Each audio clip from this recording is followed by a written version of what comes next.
¿Qué tal, jóvenes? Buenas tardes, ¿cómo están? Miren, esta semana vamos a continuar con el trabajo de lo de las emociones. Y razón por la cual ya tenemos básicamente 4 semanas trabajando este tema es porque nunca realmente en un proceso que he llevado he trabajado por tanto tiempo el trabajo de las emociones, la gestión de las emociones. Razón porque hay muchos temas que abarcar y realmente uno procura que las personas se lleven un trabajo integral, un trabajo más completo, pero entre más indago en este tema de las emociones, de la inteligencia emocional, más me doy cuenta que es un tema que tiene que tener mayor peso dentro de la preparación de los atletas. Razón, porque es algo innato, el ser humano es algo que no vas a poder separar de ti y es algo que te va a invadir de cierta manera porque lo permitimos en el rendimiento óptimo que estamos buscando mantener constantemente. ¿Vale? Entonces hoy vamos a volver a tocar el tema porque yo necesito realmente que hagamos mayor conciencia sobre ciertas actitudes porque necesitamos hacer mayor énfasis en que las emociones es algo que yo mismo he creado por unas cuestiones aprendidas y que muchas veces me llevan a no adaptarme, sino a recrear esa misma actitud, esa misma reacción por algo ya conocido, ¿no? Es más fácil mantenerme en esa línea ya conocida, o si lo quieren ver de otra forma, es más fácil siempre tomar el mismo camino hacia un lugar que decir, me voy a ir por otras calles a ver hacia dónde salgo, ¿no? Es un poco el temor hacia lo desconocido. Las emociones, aunque muchas veces son funcionales o no tan funcionales o racionales o irracionales, terminan siendo lo conocido y tendemos a irnos por esos caminos, ¿sale? Entonces hoy voy a compartir esta parte que me parece súper interesante, que tiene que ver, las emociones tienen que ver con el pensamiento, porque es la forma en que nosotros aprendemos a procesar el mundo externo. Nos enseñan que el miedo tiene una reacción, que el enojo tiene una reacción, que la alegría tiene una reacción, que la tristeza tiene una reacción, ¿sí? Y esto es algo mundial, es algo global, sí, pero también tiene mucho que ver con cuestiones que son más culturales, ¿sí? Las emociones no las vamos a poder quitar, como los pensamientos no se van a poder eliminar, pero sí podemos encontrar una orientación. Y es importante entender que estas dos partes van muy conectadas y que todo pensamiento va a determinar una emoción por la forma la forma que le damos a las cosas, ¿no? Por ejemplo, cuando se trabaja en niños, se trabaja de esta manera, ¿no? Que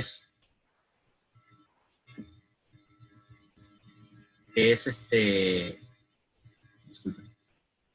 Bueno, se trabaja de esta forma, ¿no? Al niño cuando está enojado le dicen, bueno, ¿de qué color es tu enojo? ¿Qué forma es tu enojo? ¿O de qué color es esta emoción? La alegría, ¿no? Entonces le vamos poniendo nombres, ¿no? Incluso en los hospitales ponemos esta numeración, ¿no? Del 1 al 10, ¿qué tanto dolor hay, ¿no? O lo ponen con caritas, ¿no?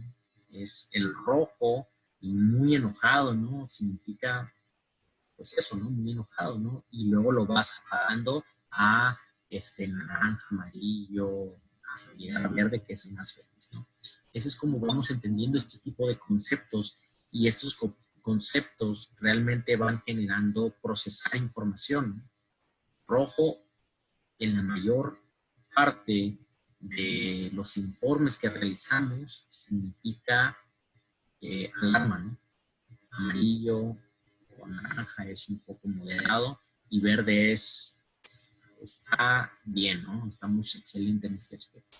Entonces, ahí es donde entra un poco esta parte de la forma en que procesamos, tiende una racionalidad, ¿no? Y la parte emocional nos inclina a procesar de forma racional.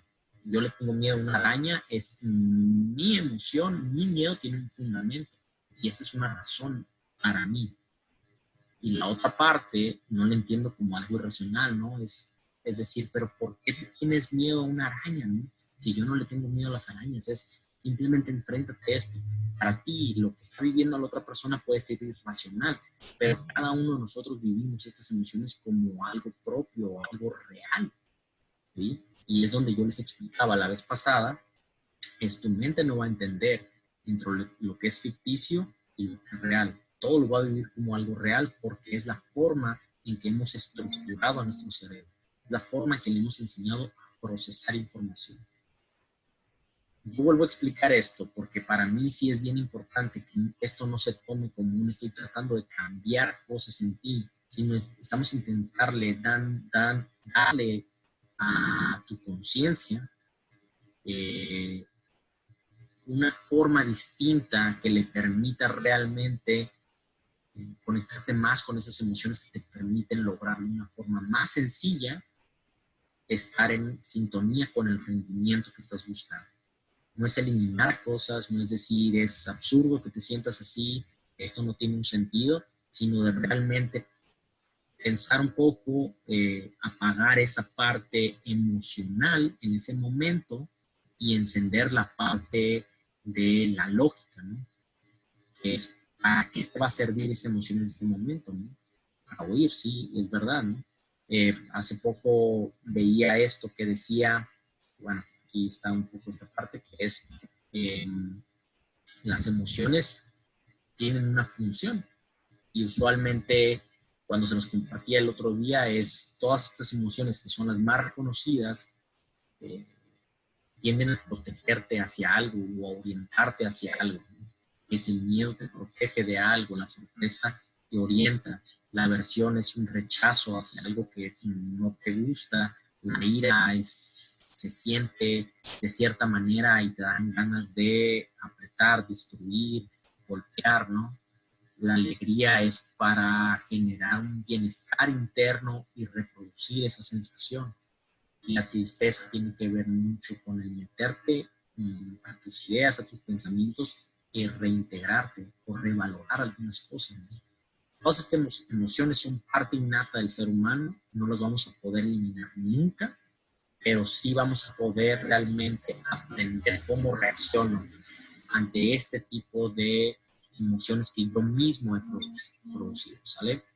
Tiene que ver con la responsabilidad en cada una de ellas y la parte más importante que yo os voy a seguir mencionando es que nosotros necesitamos realmente reconocer esto, por lo tanto escribirlos al final de cada día y valorar qué funcionalidad o para qué me va a servir esto es bien importante. El diario ese que decíamos en aquel entonces, les espero que lo estén haciendo, porque creo que es parte de generar ese aprendizaje en nosotros mismos. Yo creo que es algo que te va a servir en algún momento y darte cuenta que a veces estas emociones o estas reacciones no necesariamente son tuyas. A veces quisieras reaccionar diferente, pero eso sale como algo más ya innato, ¿no? Sale algo mucho más automático. Miren, aquí viene una parte que me pareció súper interesante porque es este autor, Piaget, propuso que el desarrollo tenía pues, ciertas etapas, ¿no? De los 0 a los 2 años se da la etapa sensoriomotriz, que es donde se dan los conceptos de permanencia de objetos. El preoperatorio, que es donde vamos a hablar un poquito, que tiene que ver con el lenguaje, que tiene que ver con la imitación y tiene que ver con la internalización de símbolos, ¿vale? ¿Por qué en esta? Porque entre los 2 a los 4 años es cuando realmente comprendemos un poquito más qué está sucediendo en el exterior y imitar cosas va a ser algo que vamos a intentar hacer todo el tiempo. Yo lo veo en mis hijos constantemente. Sebastián todavía está en esta etapa preoperatoria, ¿no? Y ve letras, ve números en la televisión y quiere replicarlo y está entendiendo ya todos estos símbolos, ¿no? El decir rojo y sabe que es stop, para, ¿no? E imita todo eso. El lenguaje está mucho más desarrollado en Sebastián que lo que es Emma, aunque Emma ya está a punto de cumplir los 2 años. Ella está totalmente en la etapa de la imitación. Todo lo que hace Sebastián, todo lo que hago yo, lo quiero replicar. Entonces mis reacciones ante sentir una emoción están generando un impacto en Emma, como ya lo hicieron en Sebastián, ¿no? Y me van a decir, ¿y esto qué? O sea, yo no tengo ni 2 ni 4 años. Pues no, pero lo que tenemos que entender que es de esos de 2 a 4 años realmente no éramos yo, no éramos Adam, no éramos tú, Diego, tú, Marcela, tú, Priscila, no. Éramos lo que hacía papá y mamá o lo que hacía mi maestra de preescolar, ¿sí? Y entonces el lenguaje, la imitación y el entender símbolos de cómo es la tristeza, de cómo se expresa el enojo, lo hemos aprendido de alguien más y lo hemos internalizado.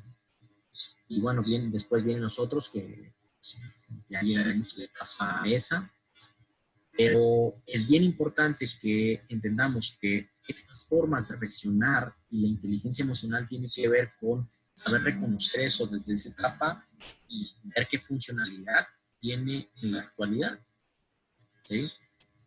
Todos vamos a sentir miedo, todos vamos a sentir enojo, todos vamos a sentir tristeza, todos vamos a sentir alegría. En una competencia, la diferencia entre el que puede mantener un rendimiento óptimo y el que no es básicamente la emoción que estamos dejando que aumente, que crezca. ¿Por qué? Por cómo se está desarrollando el pensamiento, cómo se ha desarrollado el pensamiento, cómo nos hemos ejercitado a que se procese toda esta información que viene del mundo externo y de repente ya se procesa cosas de lo interno. Y entonces aquí entra una parte bien importante que tiene que ver con el autodiálogo, la forma de comunicarnos con nosotros mismos. Y cuando yo paso por una situación donde me genera cualquier tipo de emoción, lo que menor hago es justamente procesar información o analizar información, perdón, sino de procesar rápidamente la información que tengo haciendo por tantos años, ¿no? Entonces, antiguamente lo que eran las emociones era justamente creado por algo era innato a la supervivencia, ¿no? Que era correr y reaccionar, accionar, que lo era todo, ¿no? Y por eso anteriormente éramos más impulsivos, o era necesario ser impulsivos, ¿no? En la actualidad, la estructura cerebral es básicamente la misma a la actualidad. Por lo tanto, las emociones vienen de la misma zona del cerebro, ¿sí? Y esa forma en que hemos reaccionado o reaccionamos durante tantos años a como lo hacemos ahora, pues va a ser lo mismo, ¿sí? El cerebro no se ha adaptado a todos los cambios del estilo de vida que llevamos, ¿sí? Como yo decía en el video pasado, realmente yo no me he adaptado al estilo de vida, no, perdón, nunca me tuve que adaptar al estilo de vida de hace 50 años, pero he replicado cosas que hace 50 años se siguen viviendo, ¿no? La aceleración, las obligaciones, las responsabilidades que tengo, no es lo mismo de hace 50 años, pero he adquirido ciertas responsabilidades que me llevan a tener estas emociones similares a las de hace 50 años, ¿sale? Y aquí viene una parte bien interesante, que es la modificación de hábitos o estos hábitos que hemos generado porque las emociones son una reacción que hemos enseñado a nuestro cuerpo, a nuestro cerebro a tener, ¿sí? Estos hábitos terminan siendo una zona de confort, ¿no? Es, me voy por lo conocido y tenemos que realmente separar una parte de, estoy en mi zona de confort y eso significa que estos hábitos se están reproduciendo, ¿no? Muchas veces cuando queremos cambiar de hábito realmente tenemos que salir un poco de esa zona de confort. de la forma en que he tendido a reaccionar, ¿sí? Y aquí viene otra parte, que es la parte de miedo a la parte irracional, ¿no? Muchas veces la racionalidad que yo mencionaba ahorita tiene que ver con lo conocido, ¿no? Yo le tengo miedo a algo, eso es racional para mí. Intentar no tenerle miedo a algo termina siendo algo irracional, ¿sí? Y muchas veces esa es la parte de la lucha interna, el tener que vencer la irracionalidad motivándonos a hacer algo diferente.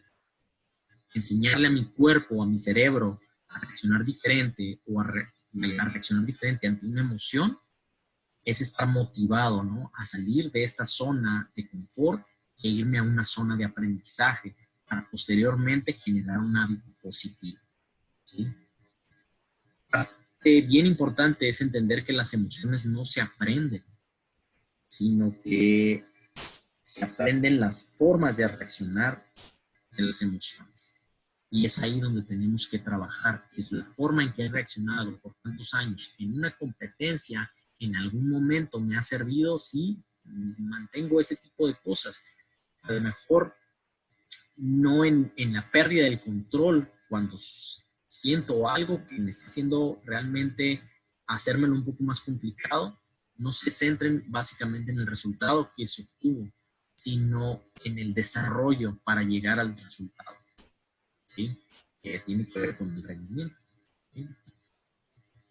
Entonces, para poder realmente generar un buen hábito y una inteligencia emocional, nosotros tenemos que ser conscientes de nuestras propias emociones, reconocerlas, etiquetarlas, y eso nos va a permitir estar en mayor contacto con uno mismo, ¿sí?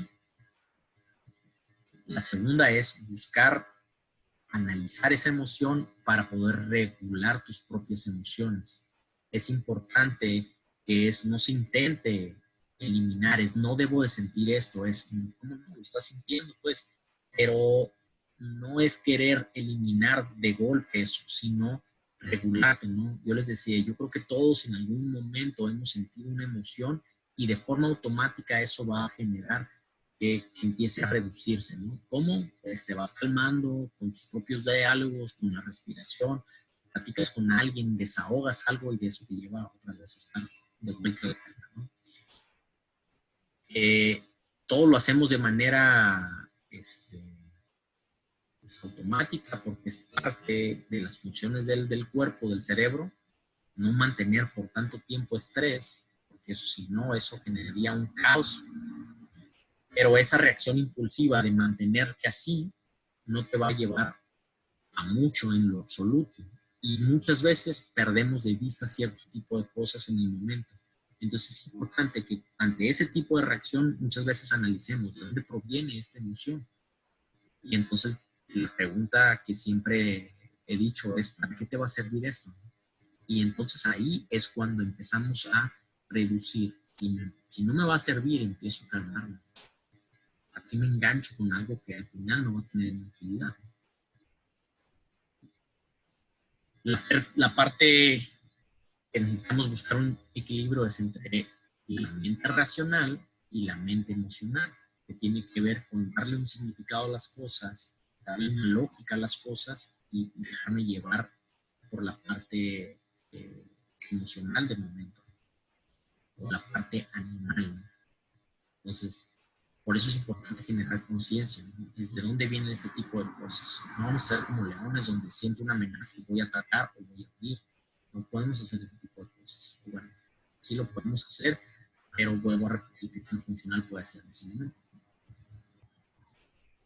Esto nos lleva a un par de cosas, jóvenes. Yo creo que, como yo les decía el otro día, estudios nos han llevado a que las personas exitosas realmente tienen una inteligencia emocional mucho más desarrollada y eso los lleva a realmente que la frustración se vive diferente, se tolera de una manera diferente. Son más resistentes las personas que han desarrollado la inteligencia emocional y tienden a ser más optimistas, no porque ven todo de manera positiva, sino porque siempre ven una oportunidad a partir de las emociones que se están viviendo, de la frustración, del fracasar, del caer, ¿no? Y eso lleva a generar motivación por algo que deseas en algún momento. Persistir a pesar de caer es automotivación para mí, ¿sí?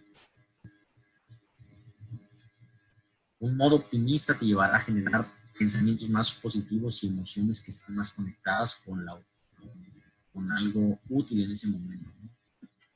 Yo lo quisiera plantear de esta manera es, no hay emociones positivas ni negativas, sino hay emociones que en ese momento pueden ser más positivas, porque el enojo no puede ser visto como una emoción negativa, porque va a haber momentos donde estar enojado te puede ayudar a reaccionar diferente y mejor. ¿Verdad? Y eso es una emoción positiva, adecuada para el momento. El punto es no perder de vista las prioridades en ese momento. Si tú quieres resolver algo, o si yo quiero que Sebastián o Emma se calmen, gritarles con enojo no va a generar tranquilidad en ellos, porque lo que voy a generar es una sorpresa y quizás hasta un miedo. Me ha pasado, ¿no? Me ha pasado que a Emma a veces le hablo un poco más fuerte y le digo, Emma, no se hace eso. Y lo primero que hago es que se pone a llorar, ¿no? Lo hago no porque quiero perjudicarle, sino porque en ese momento la forma en que yo expreso mi temor muchas veces puede ser mal interpretado a como si estuviera enojado, ¿no? La parte que quisiera que se llevaran de esto es esta lección, ¿no? Fallar está muy bien, significa que estás más cerca de conseguir tus objetivos. Me gustó mucho esta frase porque realmente cuando fallamos no significa que todo está perdido, que es malo, sino que significa que realmente hemos intentado de cierta manera y a lo mejor lo único que necesitamos es prestar atención al proceso, no al resultado, sino a la forma en que busqué lograr un objetivo y que muchas veces es la parte donde no reconocemos y que eso nos puede llevar a generar un mayor autoconocimiento del cómo lo estoy intentando. Siempre se tiene que basar en tus acciones, siempre se tiene que basar en tu responsabilidad para poder lograr objetivos. No necesariamente es lo que hizo el entrenador, sino la forma en que tú lo buscaste también. ¿Estamos de acuerdo? Bueno, jóvenes, esta semana vamos a seguir con este tema. El día viernes vamos a volver a tener sesión a las 5 de la tarde para ustedes, 4 mías. Yo quisiera realmente que nos diéramos la oportunidad de conocer y reconocer, conocer y reconocer nuestras propias emociones, ya sea a partir de la vista de visualizar una película, como la que recomendé la semana pasada, o a partir de ir reconociendo con anotar cómo estuvo mi día y cómo lidié con diferentes cosas, ¿no? Esta semana tengo que buscar qué película vamos a ver, porque por más que pensaba en películas que seguramente ya han visto, y bueno, aunque sean películas ya vistas, creo que son películas que van a valer la pena, ¿no? Mente Brillante es una buena película y En Busca de la Felicidad es otra muy buena película y hay otra que no me acuerdo, pues el del jugador de fútbol americano que es altísimo, que sale, no lo voy a buscar y se los voy a pasar, ¿verdad? Pero vamos a ver una película, ustedes eligen de las tres la que ustedes gusten y el viernes hablamos un poquito de este tema, ¿va? Les mando un fuerte abrazo, espero que todo esté bien en casa, que hayan tenido un excelente fin de semana y estamos en contacto para las sesiones individuales, ¿sale? Hasta luego, jueves. Que tengan un excelente inicio de semana.